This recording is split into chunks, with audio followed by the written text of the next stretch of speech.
अंग्रेजी दान लोग भी आदिवासियों के इतिहास को पढ़ें और जानें।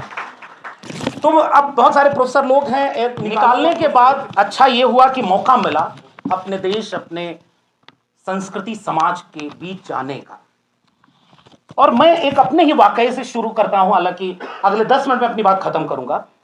ओबीसी समाज का, पूर्वांचल का एक व्यक्ति, जिसे बचपन के, जिसके चारों तरफ का माहौल क्या था, वो हमारी तरफ नारे लगाते थे, तब शाखाएं कम लगती थी लेकिन नारे तब भी लगा करते थे। और वो नारे लगा करते थे कि जपो निरंतर एक जबान, हिंदी हिंदू हिंदुस्तान, तबही सुधरे जन्म निदान, तबही भला करें भगवान। बचपन से सुनते थे हिंदी हिंदू हिंदुस्तान। यह अलग बात है कि एक देश के ऊपर एक भाषा थोपने वाले क्यों ये भूल जाते हैं कि इस देश में कदम कदम पर बदले पानी, 4 कोस पर पानी। कि एक छोटी सी कविता से, कि जब मैंने अ से अनार लिखा, उन्होंने कहा आह कितना सुंदर। जब मैंने आ से आम लिखा तो उन्होंने आम के गुण गाए। जब अ से अधिकार लिखा वे भड़क गए। और आज दिल्ली के जिस परिसर में हम हैं, आजादी के अमृत काल के वक्त भी इस परिसर में आदिवासी समाज के इतिहास पर एक किताब लिखी जाए और उसका विमोचन हो और इतनी तादाद में लोग उसमें शामिल हों, ये वो नया इतिहास है जिसका इंतजार करते करते अमृत काल आ गया। इसके लिए मैं लेखक को बहुत बधाई देना चाहता हूं। और इस किताब के लिखने में जो हिम्मत जुटाई डॉक्टर जितेंद्र मीणा ने, और इस किताब को छापने में, प्रकाशित करने में अनबाउंड प्रकाशन ने जो हिम्मत दिखाई कि जिन्हें उपेक्षित, तिरस्कृत किया जाए, उन्हें वो मुख्य धारा में ले आएंगे, इतनी खूबसूरत किताब की शक्ल में ले आएंगे, और दिल्ली के इतने भद्र, एलीट, अंग्रेजी दाम, शहरी वर्चस्व वाली जगहों में उसका विमोचन कार्यक्रम कराएंगे। ये सब अपने आप में प्रतिरोध की एक श्रृंखला खड़ी करता है। इसके लिए मैं प्रकाशक, अनबाउंड प्रकाशन के अलीम जी को बहुत धन्यवाद देता हूं। और इस किताब को गौर से देखिएगा। इसका कवर पेज पीले और हरे रंगों के मेल से बना है। इसके मुख पृष्ठ पर भारत का नक्शा है और उस नक्शे के ऊपर आदिवासियों के प्रतीकात्मक चिन्हों के बीच लिखा हुआ है राष्ट्र निर्माण में आदिवासी। यानी ये कवर पेज ही दावा करता है कि ये मुल्क हमारा है, लेकिन जो इस देश, इस दुनिया के सबसे पहले मूल निवासी थे, उनके साथ सबसे बड़ा धोखा या साजिश किसी तलवार, बंदूक या तोप ने नहीं की। उसके साथ सबसे बड़ी साजिश कलम ने की, जिनके ऊपर यह हक था कि वो इतिहास में दर्ज करेंगे उन आदिवासियों के इतिहास को भी। उन्होंने धोखा किया, तो जो कलम ने धोखा किया, उस धोखे का हिसाब करने के लिए आदिवासियों ने खुद अपने हाथ में कलम उठाई है। और जितेंद्र मीणा को मैं बहुत बधाई देता हूं कि उन्होंने इस तरह के शानदार कोशिश यहां पर की है। और इसमें जो आदिवासी लिखा हुआ है वो नीले रंग से लिखा हुआ है। और यहां संपादक आशीष जी हैं और प्रकाशक हैं। मैं आप सबका ध्यान इधर आकर्षित कराना चाहता हूं, और इसलिए आकर्षित करना चाहता हूं कि कुछ चीजें होती हैं। जैसे मैं बचपन में जब गाड़ी चलाना सीखा तो बहुत, मैं ये नहीं बोलने वाला था कि मैं भी बचपन में आदिवासियों के बीच रहा करता था। मैं बिल्कुल उधर नहीं जा रहा हूं। मेरा तो आदिवासियों से जन्मों जन्मों का नाता है। ये वाक्य नहीं बोल रहा हूं, मैं एक किस्सा सुनाना चाह रहा था कि जब अपने से गाड़ी चलाना होता था अकेले तो लगता था कि हमें अच्छी ड्राइविंग आती है, लेकिन जब कोई बहुत खास परिवार का बैठ जाता था तो हाथ कांपते थे। अब कोई अगर लेखक हो तो उसकी किताब पर बोलना आसान है, लेकिन लेखक से पहले कोई मित्र हो तो जोखिम भरा है कि भाई आप क्या बोलेंगे, संभल के बोलना। फिर भी मैं कुछ बातें इतिहास के थोड़े से पुराने पन्नों को उधेड़ते हुए, प्रोफेसर अंशु कुमार और प्रोफेसर मनोज झा यहाँ बैठे हुए हैं, प्रोफेसर सोना झरिया मिंज बैठी हुई हैं, मैं थोड़ा सा कुछ साल पहले पन्ना पलटना चाहता हूं। शायद दिसंबर या जनवरी का महीना था, साल 2018-19, और इस देश में 13 पॉइंट रोस्टर आया था। और इसलिए मैं कह रहा हूं इस मंच पर यह बात बोलनी चाहिए, क्योंकि ये सारे लोग जो मंच पर हैं वो सारे उस आंदोलन से जुड़े हुए हैं।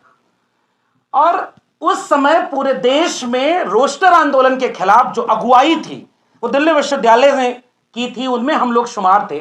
लेकिन उसी बीच में जितेंद्र मीणा एक बार एक नया मुद्दा एक बैठक में ले आते हैं कि आदिवासियों के वन अधिकार अधिनियम से छेड़खानी हो रही है, और उन्हें कागज दिखाने के लिए कहा जा रहा है कि अगर आपको यह साबित करना है कि वो जमीन जिस पर आप नहीं आपके पुरखे रहते आए हैं वो जमीन आपकी है, इसके लिए आपको कागज दिखाना पड़ेगा। हम लोग भी समझे कि ये कौन सा मुद्दा है, इस पर हम लोग क्या करेंगे क्या नहीं करेंगे। लेकिन जितेंद्र मीणा ने उसका पूरा शोध किया हुआ था, और उसके बाद धीरे धीरे वो मुद्दा बना। और मुझे याद है जंतर मंतर पर एक बड़ा आंदोलन हुआ, और उस समय देश में यह नारा लगा था कि भले जेल में जाएंगे हम कागज नहीं दिखाएंगे। लेकिन शाहीन बाग की वो दादियों ने जो नारा लगाया कि उस समय सीएनआरसी के नाम पर संविधान से जो छेड़खानी हो रही थी, तब लोगों को लगा कि ये सारा झगड़ा तो केवल मुसलमानों के खिलाफ है, हमारा नंबर तो आएगा नहीं।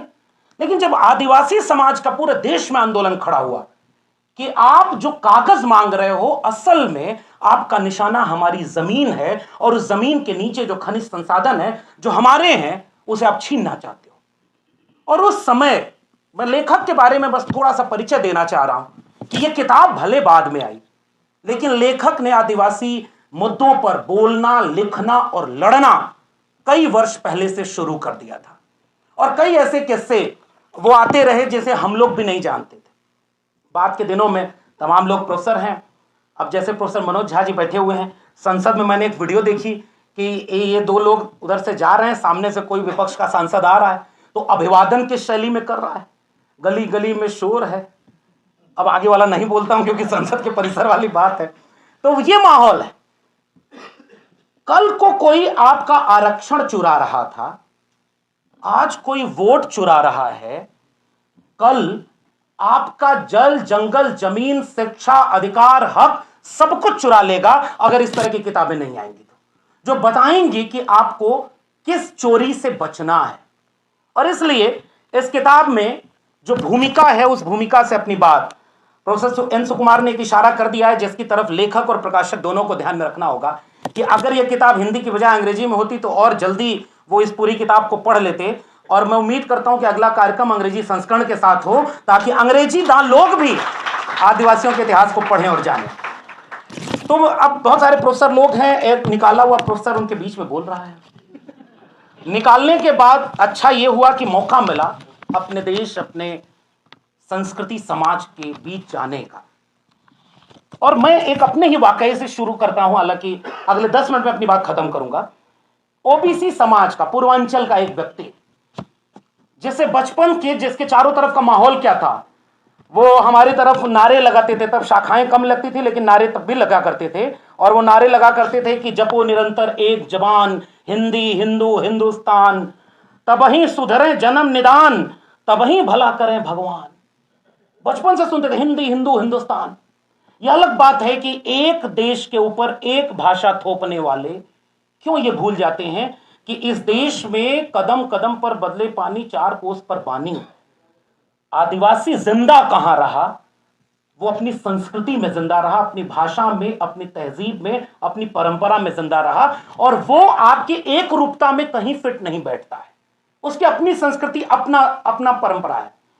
अभी इसी 9 अगस्त को विश्व आदिवासी दिवस के दिन मैं मध्य प्रदेश और महाराष्ट्र के बॉर्डर इलाके में, सुदूर इलाका, जहां एयरपोर्ट से उतर के भी आपको 5-6 घंटे, उधर से फोन आया तो मैंने कहा कि बहुत दूर है, मैं कैसे आ पाऊंगा।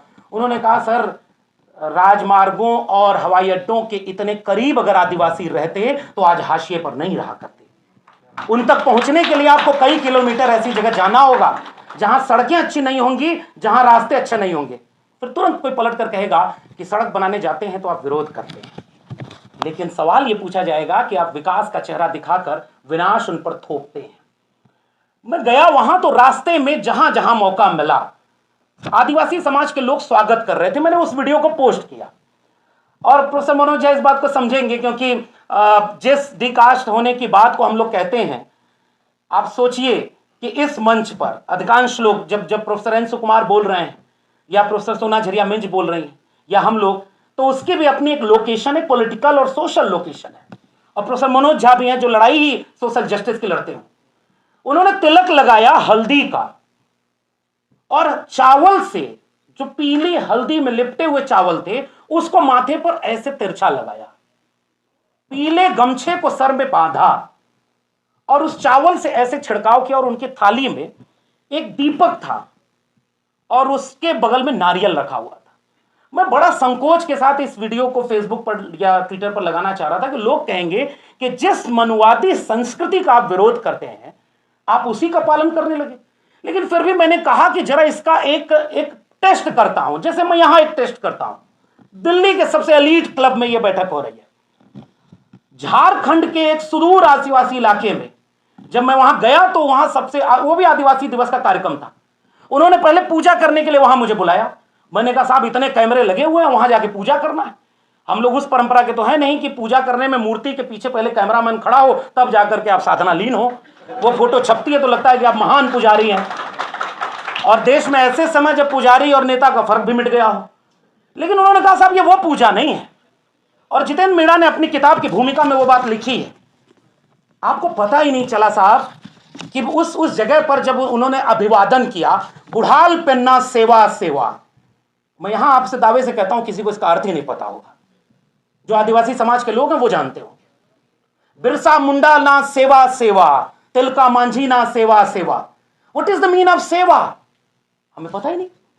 जब मैं मध्य प्रदेश और महाराष्ट्र के आदिवासी इलाकों में गया तो वहां सेवा जोहार का नारा लगता है, 7 रंग का झंडा होता है और उस पर तीर बने होते हैं। उनके अपने देव होते हैं, वो उनकी परंपरा होती है और उनके पूजा प्रकृति की पूजा है। वो एक मटके में मिट्टी रख करके उसमें गेहूं को जब आरोपित करते हैं और जब पहला अंकुर फूटता है तो उसे अपना देव मानकर उसकी पूजा करते हैं। पीला उसी से, प्रकृति का रंग। इसीलिए ये बात भूल न जाऊं, इसलिए लेखक ने याद फिर दिला दिया है कि किताब का रंग पीला है। ये आदिवासी संस्कृति का द्योतक है और इस बात को आपको गौर से समझना चाहिए। इस भारत नक्शे में मैं फिर से कह रहा हूं, एक बहुत बड़े लेखक ने एक बात कही कि 3 नक्शा भारत का उठाना। पहले नक्शे में जहां जहां जंगल हो उसको भर देना, दूसरे नक्शे में जहां जहां खनिज हो उसे भर देना और तीसरे नक्शे में जहां आदिवासी हो उसे लिख देना। तीनों नक्शों को जब एक जगह करोगे तो वो कॉमन निकलेगा। यानी इस देश की जल जंगल जमीन को अगर किसी ने बचाया है तो वो आदिवासियों ने बचाया है। लेकिन विकास के नाम पर आप विनाश कर रहे हो आदिवासियों का भी और उस कुदरत का भी, जल जंगल जमीन का भी, जिसकी वो पूजा करते हैं।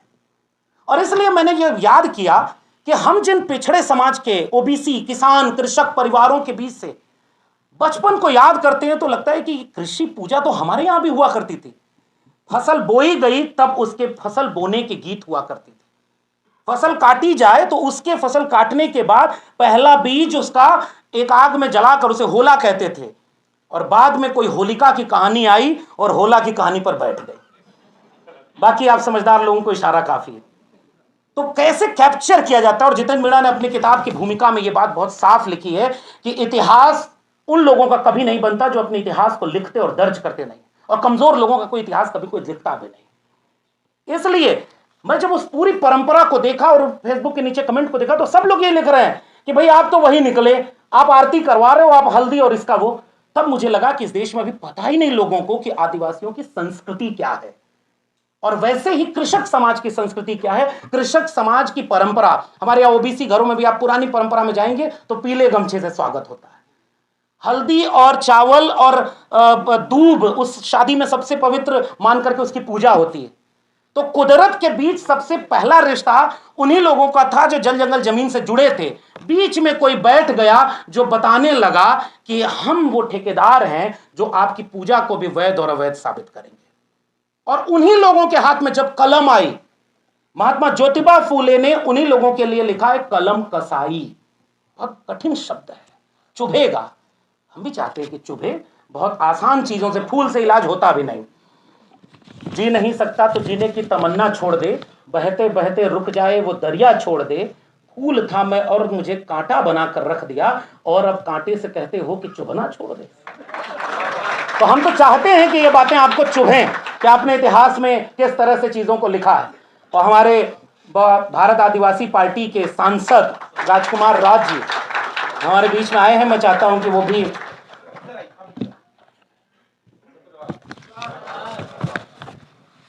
और ये मैं पूछना ही भूल गया था कि जोहार का मतलब क्या होता है, कितने लोगों को पता है। और मैं ये सवाल यहीं से उठाना चाह रहा था कि सेवा जोहार का नारा क्यों लगता था और जोहार का नारा और उलगुलान का नारा किसके लिए लिखता है। ये बात प्रोफेसर जितेंद्र मीणा ने अपनी किताब में भूमिका में लिखी है। अगले 2-4 पॉइंट्स में अपनी बात खत्म करूंगा। पहली लाइन इस किताब की जरूर पढ़नी चाहिए। नर्मदा और सिंधु के किनारे बसी वे आदिवासी बस्तियां इस भारत की ऐतिहासिक विरासत हैं जिन्होंने इस महान सभ्यता को जन्म दिया। लेकिन गंगा को केंद्र में रख करके जिन्होंने भारत का स्वप्न देखा, उन्हें तो पता ही नहीं कि नर्मदा और सिंधु के किनारे आजकल क्या हुआ था और उस जमाने में क्या हुआ था। और मुझे याद आ रहा है जयपाल सिंह मुंडा का संविधान सभा में दिया हुआ वो भाषण कि हम 6000 साल से इस देश के मूल निवासी सिंधु घाटी सभ्यता के वारिस हैं और आपको हमें लोकतंत्र सिखाना नहीं है, आपको लोकतंत्र हमसे सीखना होगा। इस किताब में भूमिका जो है वो बहुत महत्वपूर्ण है और इस भूमिका को बार बार पढ़ा जाना चाहिए। यह भूमिका आपको परिचित कराएगी जिन्हें पता ही नहीं कि जोहार, सेवा जोहार, उलगुलान, आदिवासी संस्कृति, आदिवासियों की परंपरा और वर्तमान में आदिवासियों के साथ कितने तरह का अन्याय हो रहा है। इस किताब की भूमिका में वो सारी बातें लिखी हुई हैं। और कानून के नाम पर किन लोगों ने जब कानून बनाया तो वो कानून विरासत, अस्तित्व और सांस्कृतिक और आर्थिक आधार के खिलाफ चला गया। और फिर आंकड़ों के साथ ये दावा करती है कि एक समय जब जंगल को निजी संपत्ति घोषित किया गया तो आदिवासियों के ऊपर किस तरह का जुल्म हुआ। इसलिए भी इस किताब को जरूर पढ़ा जाना चाहिए। भारत में क्रिमिनल ट्राइब एक्ट का कानूनी आधार आवारागर्दी अधिनियम और आदतन अपराधी अधिनियम में निहित है। आवारागर्दी अधिनियम पता ही नहीं होगा। आजकल कल पार्लियामेंट में हमारे राजकुमार भाई बैठे हुए हैं, एक बिल आ रहा है, ऐसे मौके पर आ रहा है जब सबसे जरूरी बिल है उस पर चर्चा नहीं हो रही, नारे लगा के सबकी परीक्षा ली जा रही। लेकिन वो बिल लाया जा रहा है कि 30 दिन में, अभी उलाका साहब बोल के गए, मैं उसका भी थोड़ा सा जवाब देना चाहूंगा कि वो बिल लाया जा रहा है 30 दिन अगर कोई जेल में रहा तो उसके बाद 31वें दिन उसका पद और कुर्सी सब चली जाएगी। और विपक्ष के एक नेता ने पूछ दिया कि चक्की पीसिंग वाला नारा जिसके लिए दिए थे उसको डिप्टी सीएम बनाए बैठे। तो वो जो क्रिमिनल ट्राइब, और आपको पढ़ना चाहिए डॉक्टर बाबा साहब अंबेडकर और जयपाल सिंह मुंडा के बीच संविधान सभा की बहस को। और उस समय मैं एक रेफरेंस आपके लिए ले आया हूं क्योंकि इससे अच्छा मंच उस बौद्धिक बहस को लोगों के बीच ले जाने का नहीं है। यह बात बिल्कुल दुरुस्त है कि आदिवासी समाज बिल्कुल मुख्तलिफ है, बिल्कुल अलहदा है। उसे शेड्यूल कास्ट के साथ जोड़ करके दोनों की लोकेशन अलग अलग थी, वो अछूत थे। ना ओबीसी में कोई अछूत था और ना आदिवासी में कोई अछूत है। आदिवासी को अछूत होने का मतलब ही नहीं। वर्ण सिस्टम जब आरोपित आप करते हैं, और इस किताब को इसलिए भी पढ़ा जाना चाहिए कि इसमें राजा शंकर शाह और रघुनाथ शाह, उनके बारे में बाकायदे एक अध्याय लिखा हुआ है और वो राजा हैं। छत्तीसगढ़ के इलाके में राजा वीर नारायण सिंह है, वो राजा हैं। गोंडवाना में रानी दुर्गावती हैं, वो रानी हैं। भीलवाड़ा, राजकुमार रोज जी उसका पूरा आंदोलन चला रहे हैं कि भीलों का अपना एक पूरा राज्य बने क्योंकि वहां के वो राजा रहे हैं। अगर वर्ण व्यवस्था में आदिवासी, दलित, पिछड़े सब शूद्र थे तो उनके बीच से राजा कैसे पैदा हुए। सम्राट अशोक, चंद्रगुप्त मौर्य, देवगिरी के यादव, गुर्जर पाल प्रतिहार वंश, चोल से लेकर के गोंडवाना, भीलवाड़ा, इसका मतलब कि वर्णा सिस्टम न तो आदिवासी पर कभी फिट बैठता है, न दलित पर, न ओबीसी पर। वो एक आरोपित व्यवस्था है जिससे आप अपनी संस्कृति को भूल जाओ और एक व्यक्ति, एक ग्रंथ, एक संस्कृति, एक नेता, एक झंडा और एक ही सब कुछ के रंग में रंग दिया जाए। इसलिए भी इस किताब को पढ़ा जाना चाहिए। इसलिए उलाका जी जब ये बोल रहे थे कि नुकसान हुआ, मैं वहां पर देख रहा हूं कि जब 1949 में बाबा साहब अंबेडकर ने एक प्रस्ताव लाया था, और तारीख के साथ इसको देखना चाहिए। 1947 से 1949 के बीच एडवाइजरी कमेटी जो आदिवासी लोगों के साथ बनी थी, जितेंद्र मीणा ने बाकायदे अपनी भूमिका में लिखा है कि केवल 7.5, 8, 9% जिसकी आबादी हो उसकी केवल 16 लोग संविधान सभा में थे। तो जब नया भारत बनाया जा रहा था तो आदिवासी कहां थे और उस संविधान सभा की बहस में कहां है वो। उसके बाद उन्होंने कहा कि वो मांग ये कर रहे थे कि जो राज्य जहां आदिवासी ज्यादा हैं उन राज्यों में उनको विशेष अधिकार मिलना चाहिए। मांगा उन्होंने अधिकार, और मिला केवल आरक्षण। मुझे लगता है आदिवासी समाज की यह दिक्कत रही है और इसलिए भी वो लड़ते हैं। लेकिन डॉक्टर बाबा साहब अंबेडकर ने 11 मई 1949 को अल्पसंख्यक राजनीतिक संरक्षण पर एडवाइजरी कमेटी और उसके बाद 24 अगस्त 1949 को ड्राफ्ट आर्टिकल 294 जो बाद में कॉन्स्टिट्यूशन में आर्टिकल 332 में आता है, पूरे देश में जैसे शेड्यूल कास्ट को रिजर्वेशन मिला वैसे ही शेड्यूल ट्राइब को भी नहीं वो चीज मिल पा रही है जो वो चाहते हैं, तो कम से कम रिजर्वेशन तो मिले। यह काम उस एकता को दिखाता है जो उस बहुजन आइडेंटिटी पॉलिटिक्स को जोड़ती है।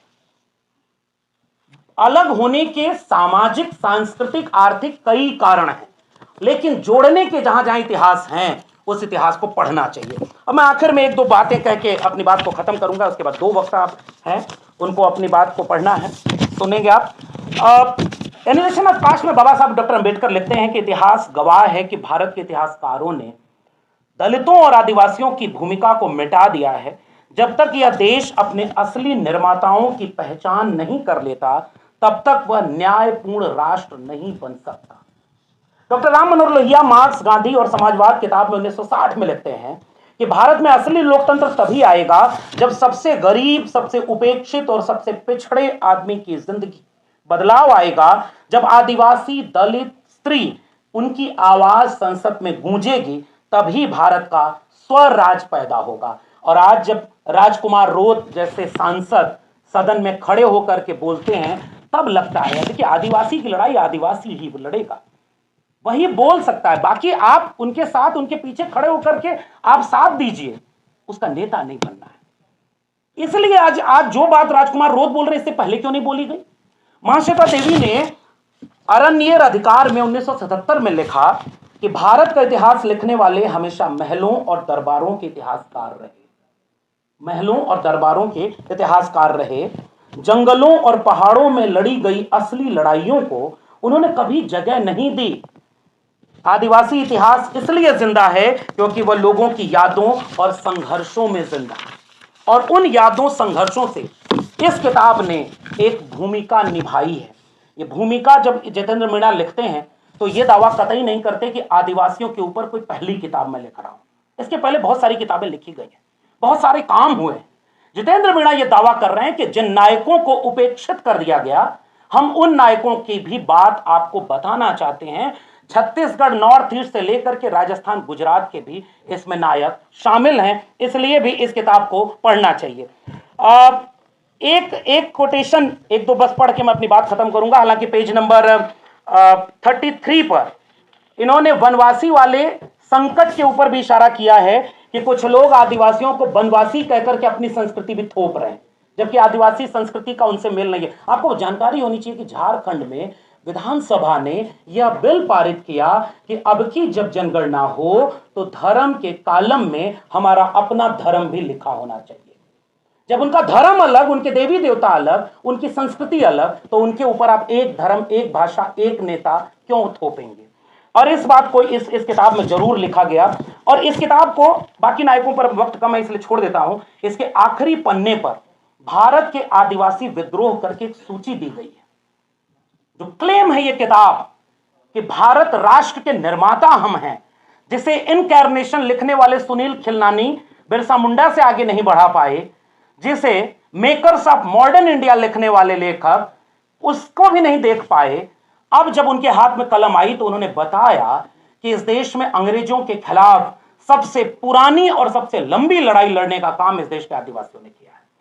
साल 1776 से यह लड़ाई शुरू हुई है और लगभग 1963 तक यह लड़ाई लड़ी गई, और मैं तो कहूंगा कि 2025 में भी वो लड़ाई जारी है। लेकिन इस बात को वो कतई नहीं समझ पाएंगे जो एनसीईआरटी के सिलेबस से मुगलों को निकालकर या अकबर को और बुरा पेश करके एक नया भारत बनाने की कोशिश में इस कदर लगे हुए हैं कि एक तरफ शिक्षा बर्बाद हो लेकिन जितनी बची रहे वो भी हमारे मुताबिक पढ़ी जाए।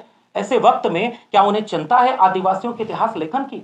और अंग्रेजों के खिलाफ अब कौन लड़ाई नहीं लिया? लाल किले की प्राचीर से जिस संगठन का नाम लिया जा रहा है वो संगठन का इतिहास ही अंग्रेजों का साथ देने का रहा। ऐलान है 2025 में कि अगर आपको संविधान और लोकतंत्र को बचाना है, इस तरह की किताबों को बचाना है, तो उस कर्ज को चुकाना होगा जो हमारे पुरखों ने हमें सौंपा है।